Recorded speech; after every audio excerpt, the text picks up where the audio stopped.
Hey everybody, welcome back to the channel. My name is Hack, and in this video, you're checking out our updated hybrid Dragonknight solo build for the Elder Scrolls Online. This is the FIREBRAND build with one of its strongest updates ever. I'm talking about increased healing, increased damage, and survivability. This build is now the strongest that it's ever been, and it's an amazing playstyle, whether you're playing solo, with a companion, or with a group. So let's talk about everything you need to know to set up a hybrid Dragonknight build in the Elder Scrolls Online, and that's starting right now.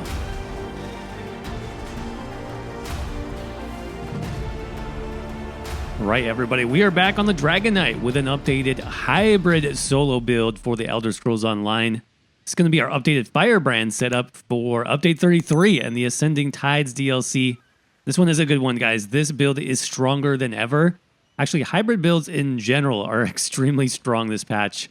So let me go ahead and go through this one to show you how I'm playing the Dragonknight in this patch and what a lot of fun this build actually is. Let's go ahead and jump into the buff stats here first. About 17k max magicka, 24k max health, and about 29k max stamina. You can see our recoveries there, about 1,000 mag recovery, 1,100 stamina recovery. That actually goes up quite a bit if you consider potions, and then as well as some of our like Dragonknight passives. Recovery is quite good. Now the weapon damage fully buffed here. That's going to be about 6k, but then when you consider our back bar glyph and our proc on the back bar, it's going to be about 7,300. So over 7k weapon damage on this setup, 47% crit chance. And then let me make sure the armor is buffed as well. About 21,000, 22,000 or so spell and physical resistance. So the weapon damage is quite high. The stamina is higher than the magicka. This is the new style of hybrid, you guys. Moving forward into Update 33, this is what I would call like a single stat hybrid, which just means your offensive stats are leaning in one direction, pretty much like weapon damage and stamina in this case, but the rest of our abilities are actually going to scale with those highest offensive stats. So it still is a hybrid build, even though we are pulling for a little bit higher weapon damage and stamina on this setup. Now, in terms of our attributes, we got 64 points into stamina. Again, you want to lean one way or the other instead of splitting your resources in most cases now. We've got the smoked bear haunch food. This is going to be really good for hybrid builds moving forward.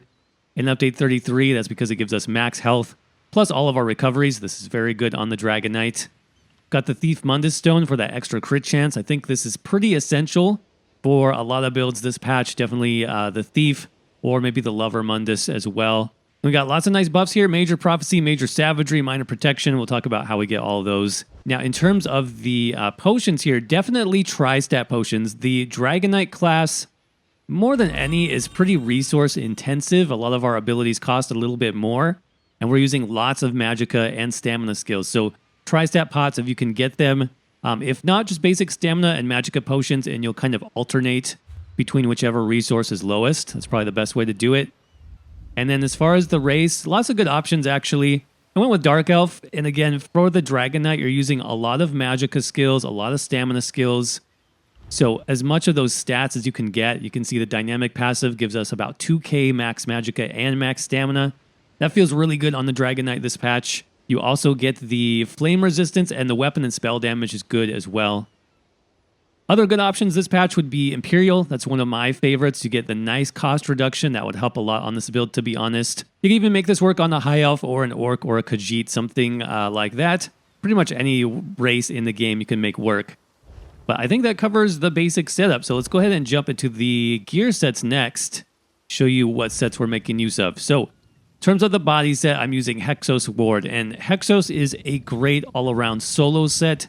If you would like to solo content in the Elder Scrolls Online, you definitely need to pick this up. This comes from the Deadlands DLC. It's also Overland, so it's tradable. You can buy this on Guild Traders, and the stats are just so good. We get 2 crit chance bonuses. We get a weapon and spell damage bonus, and 14,000 damage shield anytime we do critical damage. So this will be up pretty much all the time. It's going to provide a nice buffer when you're soloing. Even for group content, it's still pretty helpful. And it's just a great all-around set for survivability. So definitely recommend this one. Like I said, it is tradable, so it's fairly easy to pick up. We're going to be running this on the body. So we've got the Hexos feet, legs, hands, waist, and the chest. Divine's going to be the ideal trait there, and then max stamina. on all of our enchants. Talking about the second 5-piece set. In this case, we're going with Burning Spellweave. And I know this is traditionally more of like a Magicka or a light armor setup, but this works really well on hybrids as well. Let me just swap so you can see the full stats here because I'm running this on the jewelry and the back bar. We got Max Magicka, which is great for this build. We need more Magicka to cast spells. We got weapon and spell damage, also good. We got crit chance, which is great. And then when you deal damage with flame damage ability, you apply the burning status effect, which is good for Dragon Knights. And you increase your weapon and spell damage by 490 for 8 seconds. That'll be much, much higher. Like I said, we can easily get over 7k weapon damage on this setup with the Dragon Knight. And this 5-piece set really helps with that. Plus the burning status effect, if you're familiar with the Dragon Knight passives, this gives us Magicka sustain as well. This provides another great dot to increase our damage. And just all around really strong set to run on any hybrid build, really. But especially the Dragon Knight, where you have that more flame damage sort of theme going on. So 3 pieces on the jewelry, got the necklace, 2 rings, weapon damage on everything. Okay, we are scaling weapon damage on this build. We'll look at that more in the passives, but basically Dragon Knights have a passive in their class skill lines that gives them bonus weapon damage. So you want to stack your weapon damage as high as possible, including glyphs, in this case on your jewelry. Got the infused trait to stack that even higher. Now, of course, you could do Bloodthirsty. You might actually get a little bit more damage on Bloodthirsty, but it depends on the fight. For shorter fights, infused will definitely be a bit better. But you can see this is only 3 pieces, right? So how do I get the 5-piece bonus? That's going to come from the back bar staff. And we are using the Inferno staff in this case. An infused Burning Spellweave Inferno staff with the weapon damage enchant just to maximize that back bar glyph. So this is only going to be active on the back bar, but that's all we need, which you'll see in a second with our skills. Most of our flame damage abilities are on the back bar. So we're going to proc this on the back bar, and it actually frees up our front bar for a little bit of extra damage. So I'm using a great sword of agility. Why agility? Let me go ahead and swap back. So remember, our highest offensive stats on this particular hybrid are stamina and weapon damage. And this gives us about 2,000 extra max stamina. Actually, a little bit more probably when we consider undaunted scaling and stuff like that. So this is going to increase all of our damage across the board. Now, as far as the weapon type, greatsword is good. That does increase weapon damage as well. You could also use a maul for the increased penetration. Those would probably be my top 2 choices.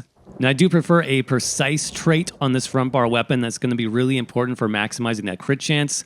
And then a poison damage glyph, just to get a little bit of extra stamina sustain. That happens anytime you proc the poison status effect on the Dragon Knight. So that's about it for the weapons. And then that just leaves us our monster set, which is going to be Grothar. This is kind of the classic flame monster set that I've always used on this build. Does really good damage this patch. It also gives us a little bit of extra max magicka, which is going to be great for our sustain. And yeah, it just fulfills the Dragon Knight theme, so it's really good. Now, what is important on this, not just getting this set, but getting the proper weights, okay? Since we are running 5 pieces of medium armor on the body, you will want a heavy helmet and a light shoulders. The reason for that is the Undaunted Metal passive, which is going to give us 6% bonus to all our resources when you're using 3 different weights of armor. So light, medium, and heavy. That would be the ideal way to run this, in my opinion. So definitely check your weight. Try to get those heavy and light pieces if possible. But that is the setup. So again, Hexo Sword on the body. Got the Burning Spellweave jewelry and back bar staff. Front bar agility. You could replace this with any other 2-handed weapon set that you want, even an arena weapon. We could run something like the Maelstrom 2H, depending on the skills that you use, right? You could replace this easily. And then the Grothar monster set. So that's the basic setup. Of course, if you want to see other options, go ahead and check out the written guide. We'll have many different alternate gear sets listed there. Link to that is down in the description. Let's go ahead and check out the skills next. So, hybrid setup on the Dragon Knight. We've got a mix of stamina and magicka abilities. Front bar will be mostly stamina, back bar mostly magicka. Starting with Reverse Slice. This is from the 2-handed skill line. Second to last ability, and this recently got buffed in Update 33. If you saw my video that I did a couple days ago about which skills got buffed, which skills you should be trying right now, Reverse Slice is definitely on the top of that list. Very low cost, which is great for hybrids. Plus, it deals 100% splash damage now. Really good skill. Definitely check that out. Next up, another 2-handed skill. This one is your choice. I like running Stampede for easier content. This got sort of a buff, but not really, I'm not really sure exactly how I would explain it. The duration is increased, which is nice, but the cost is also increased. So you can't really spam Stampede anymore. It's more of like just a true damage over time effect right now. So you use it once every rotation, and you get the nice physical damage, the earthquake underneath you. Really good AoE damage, but definitely you don't want to spam this because it does cost a lot. Now that's going to be for easier content if you're clearing through dungeons, grinding XP, something like that.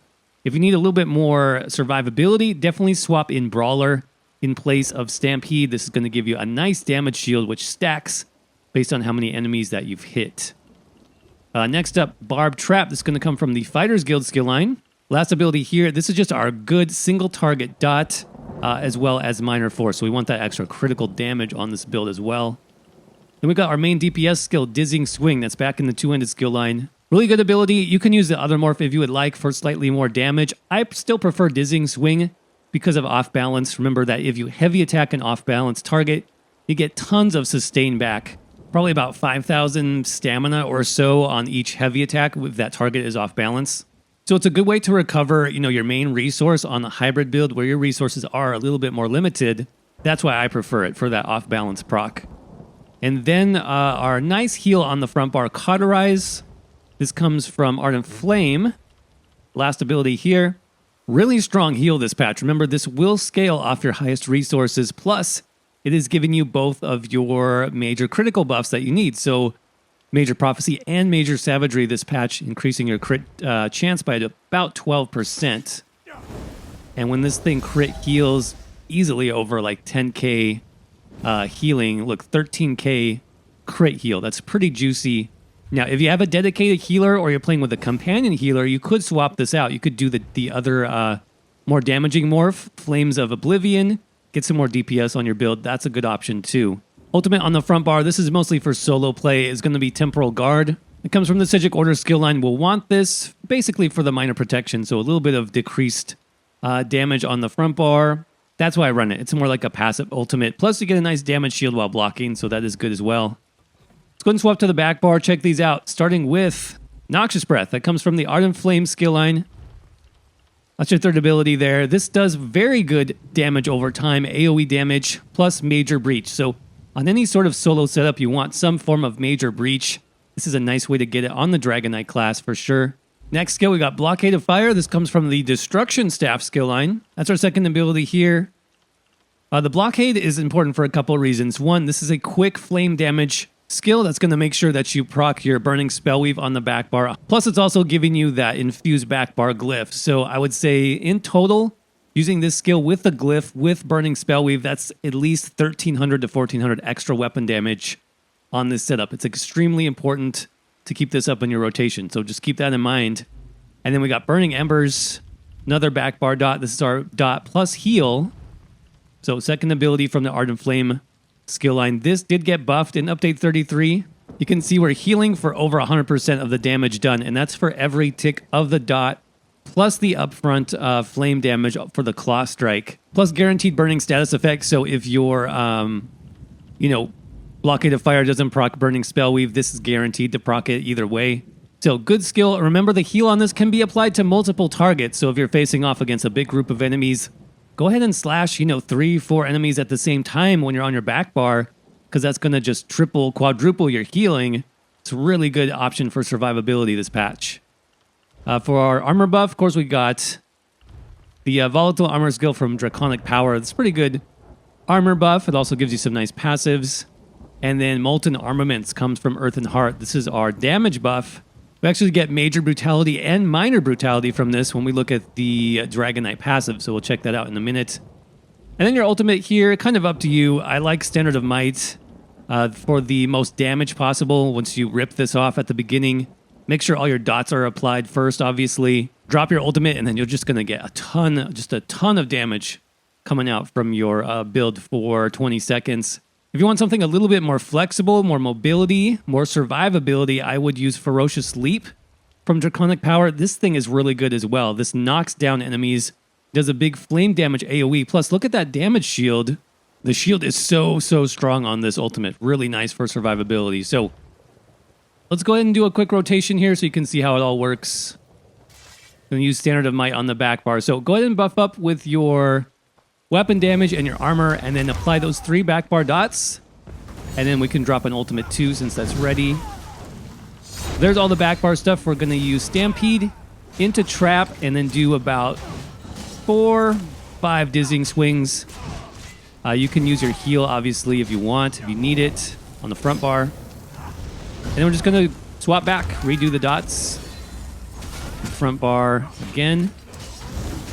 Go ahead and use your potion if you're starting to get low. You can see the boss is already below 50%. Bar swap again, make sure my buffs are all there.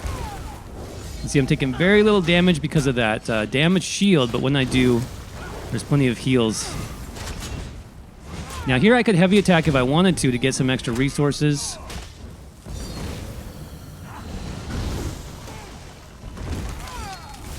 Go ahead and execute to finish this off. All right, so very, very strong setup this patch. All right, so what else do you need to know? In terms of passives, pretty much all your Dragonknight passives will be useful. The best ones that we talked about, Combustion gives us that 1000 Magicka or Stamina back whenever we apply Burning or the Poison status effect. So the sustain on this build ends up being very good because of that one. I would say Searing Heat also, this is important to increase your durations, and World in Ruin to increase the damage. Now, Draconic Power, let's see. Most of these you'll want. So Iron Skid to increase your block mitigation. Burning Heart to give you some extra healing received. That's anytime your armor buff is active. Elder Dragon for a little bit of increased range, and Scale Armor for the extra resistances is very nice. Earth and Heart. Definitely pick up Eternal Mountain to increase the duration of your Molten Armaments buff. Battle Roar, of course, this is another sustain passive for Dragonknight. The sustain ends up being really good when you alternate your ultimate with your potion because you get so much resources back from using that ult. Mountain's Blessing, of course, for the Minor Brutality. This is how we can get our weapon damage so high on this build, and why we wanted to stack weapon damage even though this is a hybrid setup. Remember, our skills will scale up with the highest offensive stats, so the extra 10% weapon damage here means we hit very hard on this build. And then Helping Hands for a little bit of stamina back when we use that Molten Armaments. As far as armor skills, you know, the medium armor ones are the main passives we'll want. Dexterity, obviously, for crit damage. Windwalker for some extra stam recovery and stamina cost reduction. That's very helpful. And then Agility for the extra weapon damage. Also ends up being a ton on this build. Light and heavy armor passives you don't need to worry about quite as much. I'll have these listed in the written guide if you're curious. And then Fighter's Guild, yes, because we are running one Fighter's Guild ability on the front bar. So Intimidating Presence to reduce the stamina cost of that. Slayer to give us bonus weapon damage. Banish the Wicked to give us ultimate back on kills. And then Skilled Tracker for a little bit of bonus damage. All 4 of those very good. Psijic Order. Now, if you are using the Temporal Guard ultimate, you will need Concentrated Barrier. This is what gives us that damage shield when we block on the front bar. Very helpful.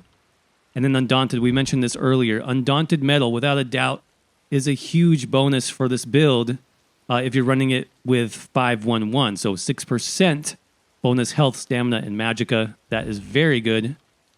Of course, you want your racial skills and alchemy medicinal use to make your potions last as long as possible. Now, as far as champion points, this is a pretty typical setup, I will say. But I will have all of these stars listed in the written guide for 300, 600, 900, and 1200 CP if you want to check that out. The active stars plus the passive stars. For now, let me just show you what I have slotted. So on the green tree, we've got Treasure Hunter, Rationer, Liquid Efficiency, and Steed's Blessing. Those are the 4 slotted stars. I will say try to get Steadfast Enchantment as soon as possible because we are using those glyphs quite heavily on this build, so this does help a lot. In the blue tree, pretty typical. You would start with Precision, move over into Extended Might. And by the way, on the hybrid setup, if you have the points, I would fill out both sides of this star. So Battle Mastery for the increased martial status effect, and then Flawless Ritual for the increased magical status effect. That's going to help a lot, especially on the Dragonknight. But then you'll just get your damage stars here. So Biting Aura, Deadly Aim, and Thaumaturge. And then we also have Fighting Finesse for the extra crit damage. For the red tree, pretty typical here as well. We just have Boundless Vitality for the health, Fortified for the armor, and Rejuvenation for the recovery. And then I did go up into Bastion. This is a 4th slotted star because we are using Hexos, right? So with Bastion, you get about 14,000 damage shield. Without it, I think it's about 11, 12,000. So it does make a pretty big difference. So I recommend this for any build that you're using the Hexos Ward set on. Like I said, you can get the full breakdown of these in the written guide. Link for that is in the description. Last but not least, if you're interested in the outfit style for this build, you can go ahead and check that out really quickly. Under armor styles, heavy armor in the Dark Elf style. The only thing really that's different, that's going to be the headpiece. That is also heavy armor, but the style is called Grim Harlequin. All right, everybody, and with that said, that's going to wrap up our Hybrid Dragonknight build update for the Firebrand. Hope you guys enjoyed this one. Of course, if you did, do me a favor, crush that like button. It absolutely helps out the channel. It lets YouTube know to share out this video with as many people as possible, so that's much appreciated. Remember, too, that we do have that full written guide. Link is in the description and the pinned comment down below. That will have things like alternate gear sets, alternate skill options, all the passives that you need to know, champion point loadouts for 300, 600, 900, and 1200 CP, and a lot more, so definitely worth checking out if you need to learn more about the build. But with that said, I'm curious what you guys think of hybrid builds this patch. Are you planning on playing a hybrid build in Update 33, yes or no? Definitely be curious what you guys are working on. Let me know in the comments section. And as always, thank you all so much for watching. I hope you're doing well. Stay safe out there, and I will see you around in the next video.